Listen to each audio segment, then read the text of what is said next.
આજથી આપણે બપોરે 1 વાગે ખાસ સમાચાર બુલેટિન આપી રહ્યા છીએ, જેમાં રાજ્ય સરકાર દ્વારા છેલ્લા લાંબા સમયથી ગેરકાયદેસર ચાલતા વ્યાજખોરીના ધંધા ઉપર પગલાં લેવાની સરકારે તમામ પોલીસ સ્ટેશનોમાં સૂચના આપેલ હતી, પરંતુ વ્યાજખોરો બેફામ થઈ અને વ્યાજખોરી વસૂલ કરતા હતા. આવી જ ફરિયાદો કચ્છમાં ઉઠી હતી અને કચ્છ પોલીસ તંત્રે તેની સામે પગલાં લીધેલ હતા. તાજેતરમાં ગઈકાલે બનેલ બનાવ મુજબ પૂર્વ કચ્છમાં આવા જ એક વ્યાજખોરી ઉપર પોલીસે કાર્યવાહી હાથ ધરી છે. આ બનાવ અંજારમાં બન્યો છે. અંજારમાં વ્યાજખોરીમાં ફસાયેલ એક યુવાને પોતાની ફરિયાદ નોંધાવી છે. તેમાં વ્યાજખોરો 5% વ્યાજ લેતા હતા અને આ વ્યાજ ગમે તે રીતે વસૂલ કરતા હતા. આ બાબતની અંજાર પોલીસમાં રાધે જગદીશ જોશી, નિલેશ મહેશ્વરી અને રાજદીપસિંહ જાડેજા વિરુદ્ધ પોલીસે ગુનો નોંધી અને આવા વ્યાજખોરો સામે આગળની કાર્યવાહી હાથ ધરી છે. બીજા અગત્યના સમાચાર જોઈએ તો ગુજરાત છેલ્લા લાંબા સમયથી વરસાદની રાહ જોઈ રહ્યું છે. કેટલાક જિલ્લાઓમાં છૂટો છવાયો વરસાદ પડેલ છે, પરંતુ મોટે ભાગે વરસાદની રાહ જોવામાં સમય પસાર થાય છે. મળતા સમાચાર મુજબ છેલ્લા 4 કલાકમાં એટલે આવતા 4 કલાકમાં 7 તાલુકામાં વરસાદ સારા એવા પ્રમાણમાં પડે તેવી હવામાન ખાતાએ આગાહી કરી છે. એટલે આ 7 તાલુકાઓ વરસાદની રાહ જોઈ રહ્યા હતા અને એમાં વરસાદ પડે એવી શક્યતા છે. મળતા સમાચાર મુજબ વાપીમાં સૌથી વધુ વરસાદ પડ્યો છે, જ્યાં 2.5 ઇંચ જેટલો વરસાદ પડ્યો છે અને રોડ ઉપર પાણી નીકળી ગયા હતા. આ ઉપરાંત ધરમપુર, સોસરા તેમજ અન્ય વિસ્તારમાં નવસારી, વલસાડમાં પણ વરસાદ પડ્યાના અહેવાલો મળી રહ્યા છે. ચૂંટણી પછી મોટાભાગના મતદારો પોતાને કંઈક ને કંઈક નવી ચૂંટણીના નવા ચૂંટાયેલ હોદ્દેદારો પોતાને કંઈક લાભ આપશે તેની રાહ જોતા હોય છે. કયો પક્ષ લાભ આપવામાં પહેલો આગળ વધે છે તેની પણ રાહ જોતા હોય છે. પરંતુ આજે કોંગ્રેસે પોતાના મતદારો ઉપર વિશ્વાસ રાખી તેલંગાણામાં ખેડૂતો માટે મહત્ત્વની જાહેરાત કરી છે. ચૂંટણી દરમિયાન જે લોકોને વચનો અપાયા હતા તેમાં ખેડૂતોને લોન માફીની જાહેરાત કરવામાં આવી હતી, જેના પ્રથમ ચરણ સ્વરૂપે કોંગ્રેસની સરકારે તેલંગાણા રાજ્યમાં 2 લાખ સુધીની જે ખેડૂતોની લોન હશે તેઓને લોન માફ કરવામાં આવશે તેવી જાહેરાત કરી છે. મુખ્યપ્રધાન રેવન્ના રેડ્ડીએ કેબિનેટની બેઠકમાં આ નિર્ણય લીધેલ છે અને તેનો ટૂંક સમયમાં અમલ કરવામાં આવશે અને 2 લાખ રૂપિયા સુધીની લોન માફ કરવામાં આવશે.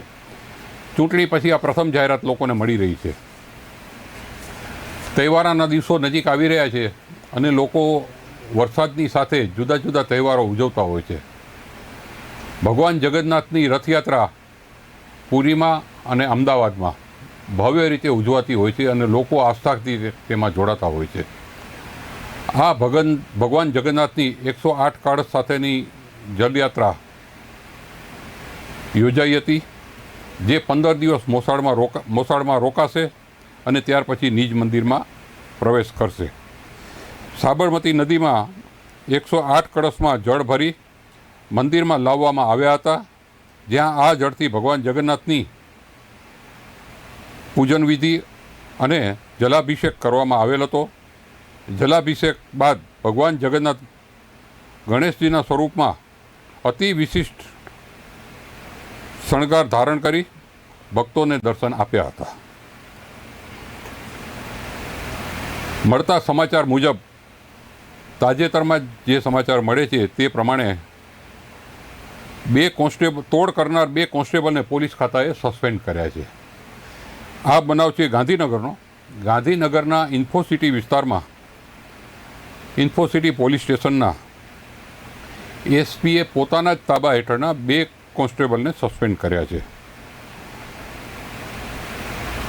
કોન્સ્ટેબલ ચંદ્રશેખર ગોપાલસિંહ અને જીતેન્દ્રસિંહ લવારસિંહ, આ 2 પોલીસ કોન્સ્ટેબલને સસ્પેન્ડ કર્યા છે. આ 2 પોલીસ કોન્સ્ટેબલો ઈદના દિવસે, બકરી ઈદના દિવસે કોબા પાસે પશુ ભરેલા વાહન ચાલકને પકડી અને 35,000 રૂપિયાનો તોડ કરવાના આરોપમાં સસ્પેન્ડ કર્યા છે. આ બાબતની ફરિયાદ ઉઠ્યા બાદ પોલીસે તેની તપાસ કરી હતી અને તપાસને અંતે આ 2 કોન્સ્ટેબલને સસ્પેન્ડ કરેલ છે. રાજકોટથી મળતા અહેવાલ પ્રમાણે રાજકોટ જિલ્લામાં 50 જેટલા નાયબ મામલતદારોની બદલી કરવામાં આવી છે અને 15 જેટલા મામલતદારોને ડિઝાસ્ટર મેનેજમેન્ટ વિભાગમાં મૂકવામાં આવ્યા છે.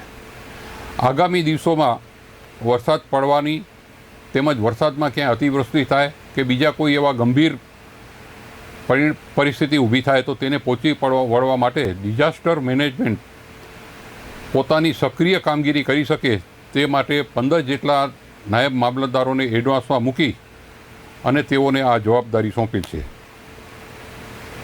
લોકસભાની ચૂંટણી પૂર્ણ થતાં આ પ્રથમ બદલી થયેલ છે. વિદેશના સમાચારોમાં જોઈએ તો અમેરિકાથી મળતા સમાચાર મુજબ ત્યાં ફરી પાછો ગોળીબાર થયો છે અને આ ગોળીબારમાં 3 લોકોના મોત થયા છે અને 10 લોકો ઈજાગ્રસ્ત થયા છે. પોલીસે હુમલાખોરોની શોધખોળ શરૂ કરી છે અને ઈજાગ્રસ્તોને સારવાર માટે મોકલાવેલ છે. કરિયાણાની એક દુકાનમાં બંદૂકધારી અંધાધૂંધ ગોળીબાર કર્યો હતો અને આ ઘટના સવારે 11:30 વાગે ફોર્ડિસના મેડ બુગર કરિયાણાની દુકાનમાં બની હતી.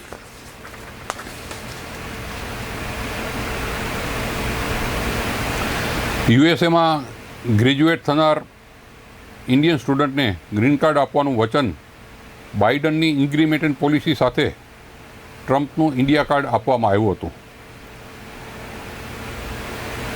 આ બાબતનો અમલ શરૂ કરવામાં આવી છે. અમદાવાદમાં પ્રદૂષણ એ એક મોટો પ્રશ્ન છે અને પ્રદૂષણ બાબતે અમદાવાદ મ્યુનિસિપલ કોર્પોરેશનને અવારનવાર જુદે જુદે સ્થળેથી ઠપકો મળતો રહે છે. આવો જ એક ઠપકો ગઈકાલે હાઈકોર્ટે અમદાવાદ મ્યુનિસિપલ કોર્પોરેશનને આપેલ છે. અમદાવાદની સાબરમતી નદીમાં છેલ્લા લાંબા સમયથી પ્રદૂષણ અંગેની ફરિયાદો ઉઠી હતી. આ ફરિયાદોને લઈ જુદી જુદી જગ્યાએ રજૂઆતો પણ થયેલ છે અને જુદા જુદા અધિકારીઓ પોતાની રીતે તકેદારી પણ રાખતા હોય છે. પરંતુ આ માટે એક અરજી ગુજરાત હાઈકોર્ટમાં દાખલ કરવામાં આવેલ હતી અને આ અરજીની સુનાવણી સમયે હાઈકોર્ટે સાબરમતી નદીમાં પ્રદૂષણની નોંધ લીધી હતી અને આ બાબતે હાઈકોર્ટે અમદાવાદ મ્યુનિસિપલ કોર્પોરેશનને ફટકાર લગાવી અને આ પ્રદૂષણ દૂર કરવા માટે ટકોર પણ કરી હતી. કુવૈતમાં થોડા સમય પહેલાં આગકાંડ થયેલ. આ આગકાંડમાં ગુજરાત અને ભારતમાંથી અનેક લોકોના મોત થયા હતા. આ આગકાંડ માટે જવાબદાર કોણ તે માટે છેલ્લા લાંબા સમયથી તપાસ પણ ચાલી રહી હતી અને કુવૈત સરકાર આ તપાસ કરી રહી હતી. તાજેતરમાં જ મળતા અહેવાલ મુજબ આ આગકાંડ બાદ 10 જેટલા ગુજરાતીઓની પોલીસે અટકાયત કરી છે અને આ 10માંથી તમામ જેઓની અટકાયત થયેલ છે તે બનાસકાંઠાના છે. આ આગકાંડ બાદ જે આગમાં મૃત્યુ પામ્યા હતા તેઓના કુટુંબીજનો બહુ તકલીફમાં મુકાઈ ગયા હતા અને કુવૈતની સરકારે આ તપાસ શરૂ કરી હતી.